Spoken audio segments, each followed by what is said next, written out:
Espírito Santo da verdade, aleluia. Grande é o Senhor. Amém. Quem está feliz, diga amém. Aleluia. Igreja maravilhosa, povo abençoado. Aleluia. Estou feliz de poder rever o nosso irmão, o Luiz Davi, a sua esposa, a Mané, Mané? Amém? Deus abençoe você em nome de Jesus, tá bom? E o meu irmão Zé Carlos aqui, amigo de infância, Zé Carlos? Eu fico feliz, viu?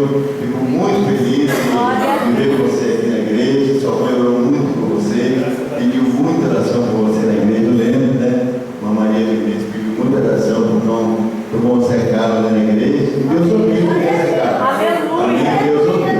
Amém, irmãos? E eu sou feliz, porque aqui é uma igreja abençoada, um povo de Deus, um povo que vai morar no céu. Aleluia. Graças a Deus.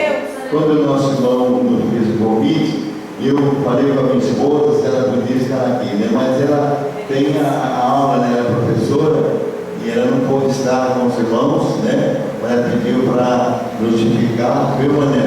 E dar um abraço para os irmãos. Amém. Tá bom? Amém?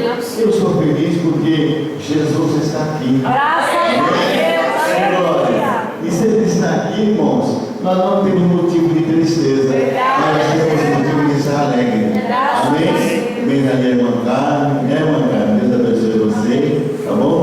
E os irmãos que eu já conheço, o irmão de vida, meu mentor, Deus abençoe. Amém, querido? E que Deus possa abençoar a cada um de nós, Olha para o teu irmão e diga assim: Jesus te ama. Aleluia. Mas fala um pouco mais forte, diga assim: Jesus te ama.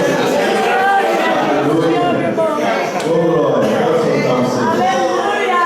Aleluia. Oh, glória. Dá um pouquinho mais de som para mim. Aleluia. Oh, glória. Aleluia. Deus de vitória, aleluia. Vamos descer. Santo, santo.